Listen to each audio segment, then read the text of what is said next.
Now, keep in mind, we are no fasting experts, and we're also not your doctor. So if you really have any questions, please discuss this with your doctor, with a nutritionist, or you can ask us more questions in the chat. Yes, and always comment, leave us messages, ask us questions, because at the end, we will try to get to as many questions as we can. So, woo!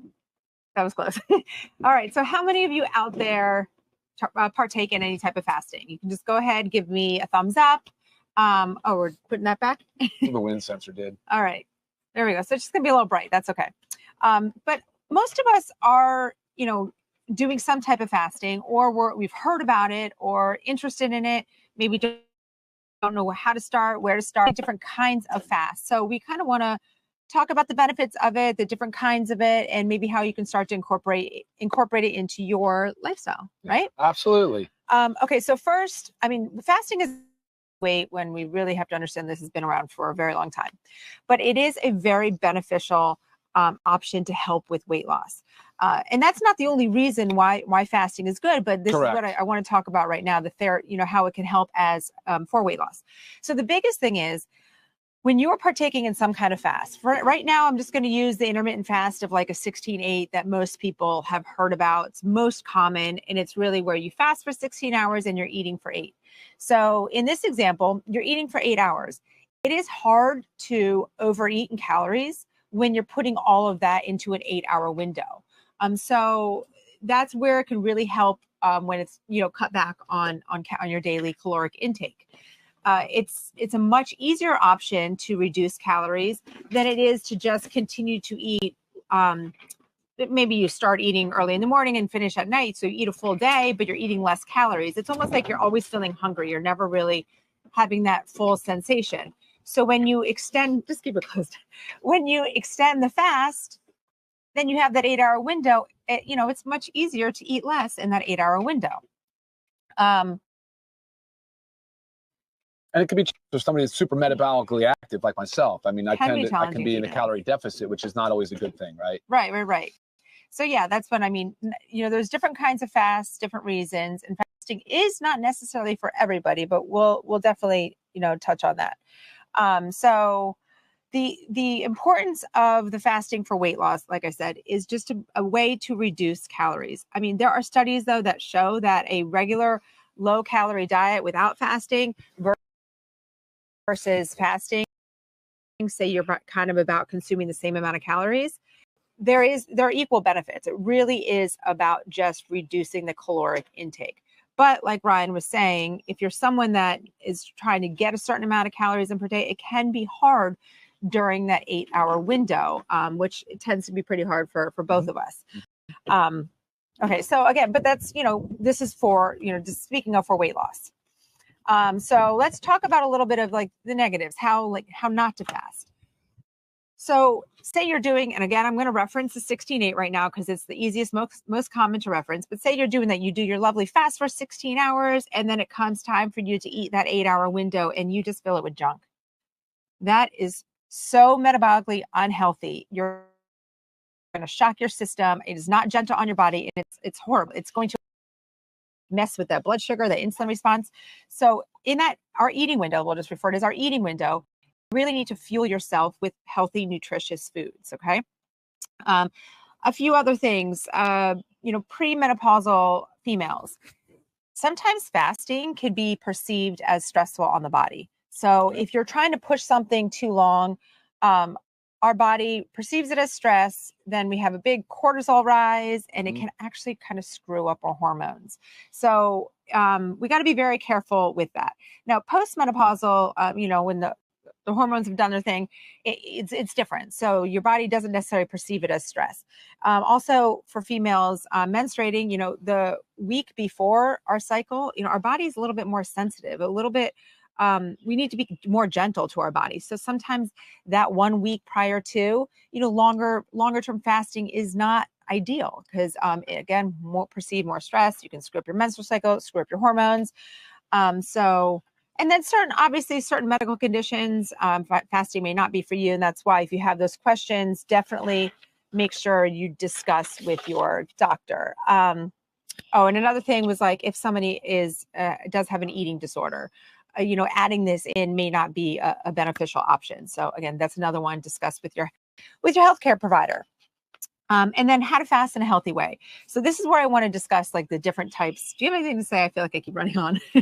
I do, but I think I'm going to keep waiting for this opportunity, this window where it opens up. Okay. Well, before we go to how to fast in a healthy way, do you have anything for like how to not fast, like things that we should not do? No, I kind of said it. I think I'd be most concerned about those those metabolically active folks that should not be in a calorie deficit and go, okay, my 8-hour window is now, but I'm here, I'm there, I have an appointment, I have a busy schedule, I don't eat enough, and I just end up losing weight, losing muscle, and it's more counterproductive. Losing muscle, yeah. Got to be careful with that because we do eat too little. Yes, we will start to take from our muscle, and got to work hard for that muscle. Okay, so let's discuss some of the options of the types of fast. So it's just like how to fast in a healthy way. So obviously we just talked about the 16-8. There's also the 5-2, which is eating your regular calories for 5 days, and then 2 days of the week, women eat 500 calories and men eat 600 calories. So that's, or none at all. Or none at all. Well, yeah, okay, or none at all. So that's your 5-2. Again, these are all just different ways that might work differently for your body. So if you're good with a very low calorie day like that, or maybe a 24-hour fast day, if that works for you and you feel great on it, then do that. There's also alternate day fasting. So you could do, you could even do like a 16-8 one day, a regular eating window the next day, or you could do 1 to 2 24-hour fast a week. There's also the OMAD, which is 1 meal a day. So you're basically fasting all the way until dinner. But then your dinner is very high calories. So I do know personally some people that this works for them. I don't know. You can let me know. Give me a hands up. I don't know many people doing that one. If you do the OMAD. And I mean, I have a friend, she's actually a dentist, and she says how good she feels and performs in her job while she's fasting, the energy that she has. And then at night she comes home, but she said she eats a lot. It's hard. Not only does she break it with a very heavy protein shake, then she has her, high quality meat and your fats. I mean, you're basically trying to get in, 1,500 to 2,500 in a sense calories in one meal. So it's challenging. But if it works for your system, if it works for you, go for it. And then there's also other fasts like your water fasting and your juice fast. A couple of things I want to point to just to those. This will kind of roll back into like how not to fast. But I want you to keep in mind that sometimes during longer fasts or during your water fast, there's really great information and studies on it when it comes to like, dealing with cancer and stuff like that. But you also have to understand that during those long fasts, what also happens is we do burn a lot of fat, which is great, but you do it at a fast rate, and our toxins are stored in our fat. So that's also a quick release of toxins into our bloodstream that our natural detox system can't always keep up with. So then you have all these toxins circulating. So just kind of keep that in mind, like very fast fat loss releases those toxins, and you have to take other measures to detox those.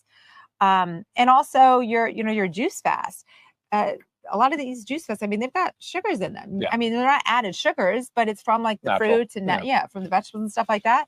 So you just have to think about your insulin response and your blood sugar response to that, right? Okay, so other options. Oh, so let's talk a little bit about fasting and ketosis and autophagy. Okay. So beyond weight loss, another one of the main reasons to fast is autophagy, which is basically cellular cleanup. Like, do you want to give a little bit of more insight onto what autophagy is? Is this my window? Because I might have to backtrack a little. Yeah, no, autophagy is a cool word. There's a lot of big words. You'll hear a few of those real quick here now. We'll make sure that they're broken down for you. But like, the whole idea of fasting is to figure out what works best for you. And, the science can be a little bit conflicting just because it hasn't been really well studied in human subjects. And now there's a lot of trends with different type of fasting protocols and such. But one thing is so clear to us, to me, to really everybody, is that 9 out of 10 people in the United States are metabolically unhealthy. You've got 75% of folks are either overweight or obese. You have almost 50% of people are pre-diabetic or diabetic. I mean, these are massive numbers, Mhm. you know, and a lot of it's when we talk about metabolic health, you know, Lisa and I often will say something to the point where, like, it's always great to address things as root cause and really try to identify what are the contributing factors to disease. And so metabolic means really two things, catabolic and anabolic. It's the buildup and the breakdown of cells and tissues. And so, you know, when you're talking about being metabolically unhealthy, it's really the foundation of your health. I mean, that's how your cells divide. It's constant cell division, you know, and when your cells are dividing, they ultimately run their lifespan and hit up a certain point where they are no longer dividing the way they should be. And that's programmed, and that's all normal, fine and normal. That's what the body is designed to do. And when those cells hit that point, they really should undergo a phase of cleanup, and they should be discarded. Like, you know, there's a word apoptosis, where it's like cell programmed death. Like the cell now just programmed, all right, done, we're dying, we're gone, we're bye-bye. And sometimes they don't do that. Sometimes these cells hang around and become what they call senescent cells, another big word. But senescent cell, let's think of it like a zombie. It's basically it's basically a metabolically inactive cell, but it still has a lot of like pro-inflammatory cytokines and different things that are being released. So it's like still active, but not alive. It's this funky state. And those are the cells you want to get rid of. Those are the cells you want to get rid of. And what ends up happening is these senescent cells hang out, and they're there, and they're just building, and they accumulate. And they do it around tissues, and so they can affect they don't infect others, but they do. I mean, they sort of infect others, and it really becomes a nasty storm of pro-inflammatory markers and really starts a disease process. And that's a lot of times when you get into the cancer discussion, which we're not doing today, but you'll talk about cell division and out of control cell division and all these different markers for chronic disease, whether it's neurodegenerative diseases like Alzheimer's and Parkinson's, you know, we said cancer, diabetes, heart disease, hypertension, and then all the way down to the foundational stuff like insulin resistance and stuff like that. So, but here's another sad reality is, like, as we age, we have a much harder time doing two things, but we have a much harder time cleaning up our old cells. So that's the word autophagy that Lisa said. So that's that eat yourself concept. That's the cell just saying, okay, I'm done.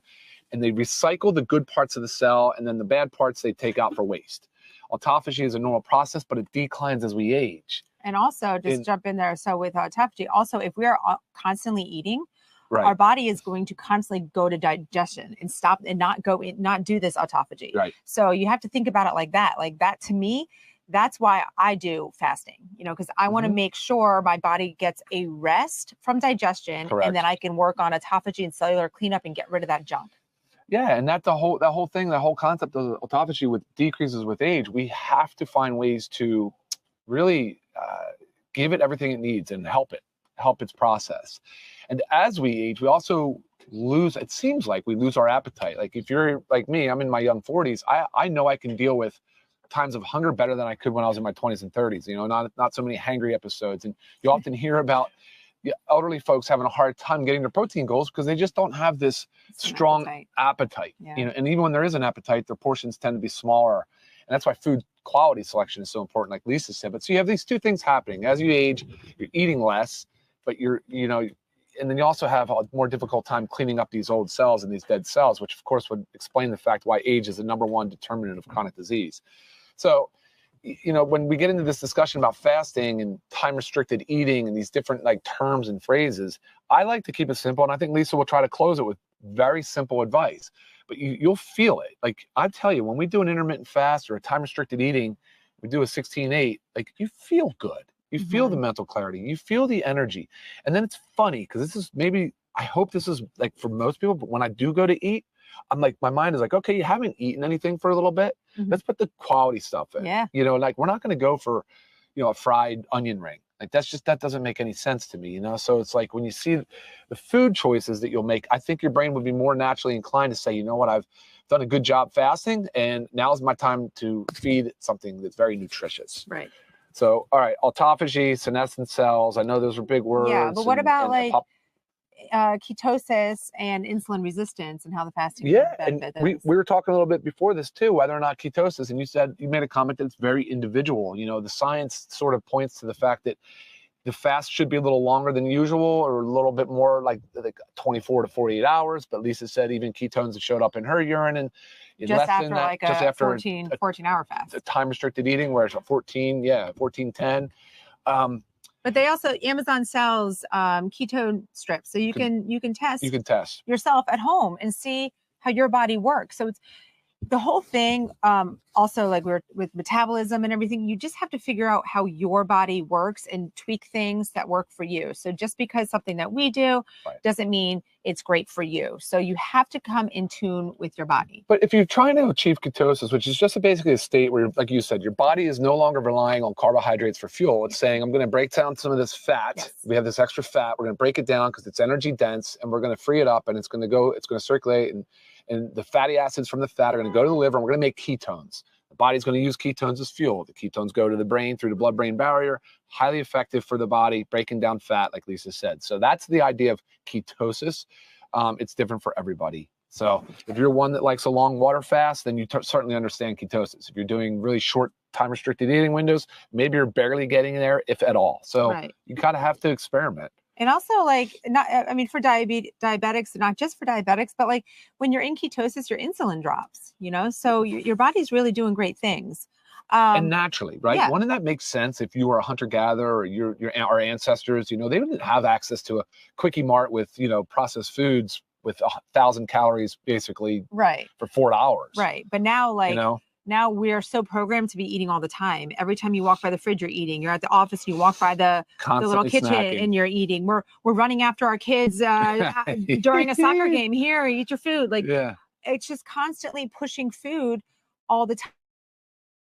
And our bodies don't that's not natural. Our bodies are not like that. For sure. I'm really trying to teach our kids, we eat 3 meals and you fuel up on that meal, and the snacks are just in between if you cannot make it, but we don't need to be eating all the time. And it's tough because, if you're a mother or father, those kids are constantly snack. They like snacks way more than food.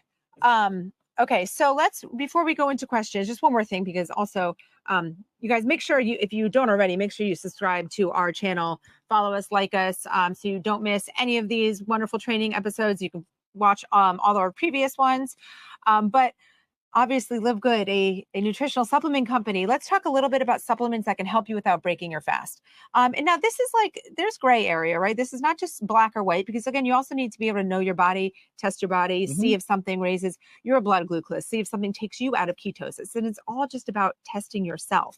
But some supplements that can help, and I do have some of them here. Like I said, we're traveling right now, so I don't have everything. But we have our creatine HMB. There is nothing to it. There's no calories. There's no sugars. So this can be taken during a fast. It can help with your brain, feeling good, help with muscle. Also, essential aminos. There are some studies that show amino acids can, increase your blood glucose. So, it wouldn't be a lot. It's just saying if you're trying to stay in that fasted state, it does not affect me in that way. So I definitely use these during fasting. It really helps, especially if you're doing longer term fasting where you want to preserve that muscle, right? Because if you do a longer term fast, your body will start to tap into those, the muscle reserves. Yep. So essential aminos, what a wonderful, wonderful thing to help preserve and maintain your muscle mass during fasting. Same if you want, you could drink the coffee. I do not have the container with me right now, but you can drink our coffee, or E3 can help. A little bit of the caffeine can also help push along a fast.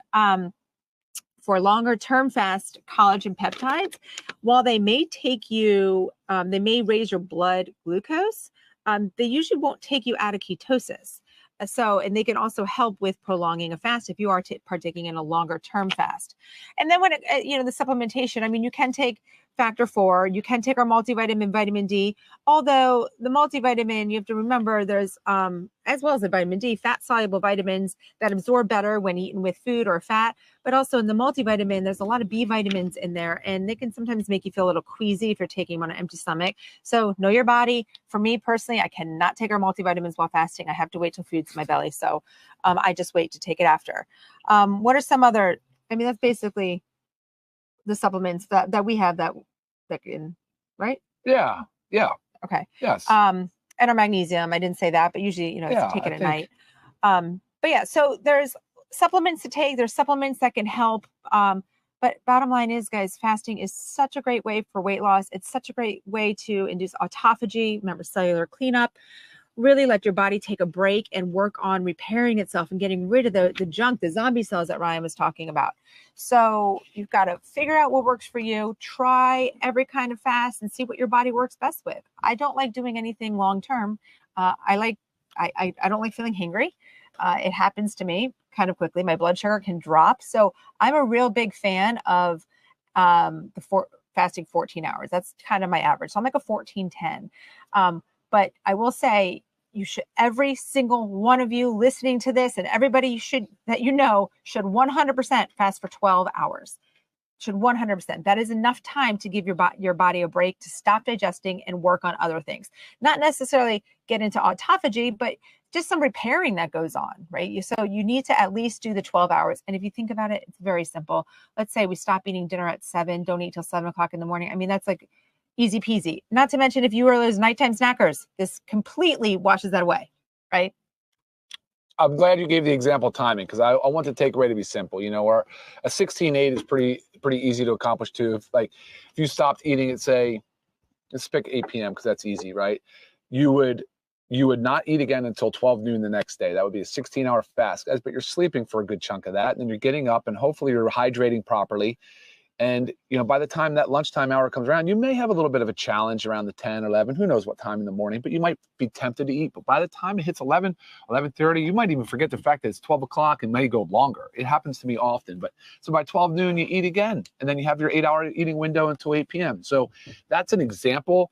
And I would do that. I personally do that 2 or 3 days a week. Like I said, if I do it too much, I find myself in a calorie deficit. And, it can be really challenging because that's not my goal right now at this stage of my life. So, but really enjoy it for all the reasons mentioned above, mental health, the clarity. I know what it's doing on the metabolic level, and I feel great. And so when people start doing it, there's never a time, there's certain disease states and parts of the process where you want to be careful. I think obviously pregnancy, we're not talking about there's some contraindications. Oh, correct. So, yes, so pregnancy, of or course, nursing, menstrual cycle, nursing, no.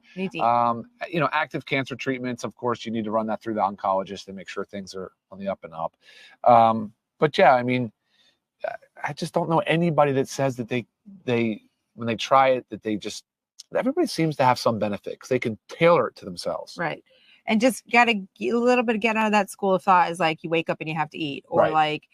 I go to you go to the gym early in the morning, you have to eat before you work out. No, fasted workouts are wonderful. And you really start to tweak your body and figure out like how to eat the right amount of the day before to make sure you can fast for longer. We just have a question here by Darren. Is it okay to skip breakfast or prolong the overnight fast period till midday? 100%. So again, it's figuring out what works for your body. Breakfast is really break fast. So say midday, you are breaking your fast. That's your breakfast. Okay. Pick up on this because I honestly don't know the answer. So maybe, how do I get rid of this? Yeah, I don't know. You just click on the next one. I did. You do, and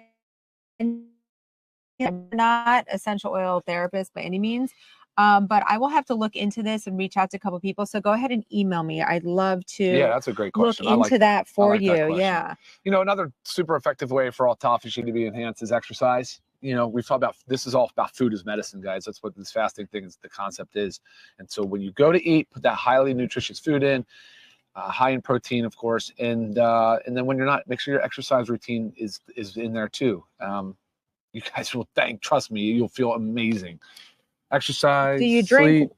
Elizabeth says, do you drink water during trouble with the 16? Sparkling water. Those bubbles in there, they really do help. So there's little tricks that can help get you there if you're not used to fasting, just to help prolong. And then I tell you, it's going to be so natural while doing it. Okay, here's one. Sorry, I'm going up and finding more. Okay. All right. Mel says, can you use lean while fasting? So lean is our way. If you don't know, check it out on our website, livegood.com. But lean is our body composition enhancement and formula. Yes, you can. It can even help too because the fiber in it, how it expands in your stomach with glucomannan, it can help you feel full. So lean is targeted to be taking before meals just to help you eat less during those meals. Right. But say maybe you're fasting and you're really only eating 2 meals. Yes, you can definitely take while fasting. Did you find one? No. But that's good. I think we covered a good chunk there, Lisa. Good job. Mm-hmm. All right, well, we're 25 minutes in. Okay, yeah. So, yeah, lots of good comments, lots of people saying how they fast. So awesome. So again, always available for questions via email. So if something comes up, if you start fasting yourself and you have further questions, please email me. Next week, make sure you subscribe, because next week we have a good one. It's our 11 healthy habits that have changed our life. Yeah. Right. So you'll get to learn a lot about what we do that has really made an impact on our health and longevity.